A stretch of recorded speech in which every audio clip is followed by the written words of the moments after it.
As a researcher, I mean, particularly if you're a researcher who was as fortunate as I was, which was to see every day in the wards of the hospital or in the clinics or when you're traveling in the community, every day to see examples of the impact of disease or the impact of social deprivation and other things of that type in a population.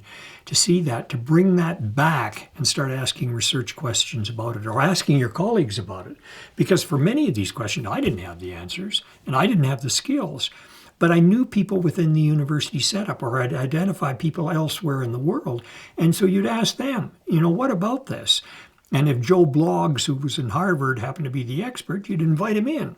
And that was one of the great things that the Heritage Foundation did here. I mean, they've funded an awful lot of visiting scientists and visiting lecturers, bringing people from around the world to talk to us here in Alberta, but sending Albertans out also to talk to other people because research is an international activity, and so you've got to tap it worldwide in order to be effective. We're not an island. We're part of a greater world community, and if we're smart, we're going to take advantage of everything that we can get from that greater world community, and of course, pay back.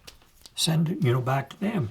And then they look at Alberta and say, wow, this place is not only walking the walk, it's talking the talk, and so on, Or reverse, sorry. Talking the talk, it's walking the walk.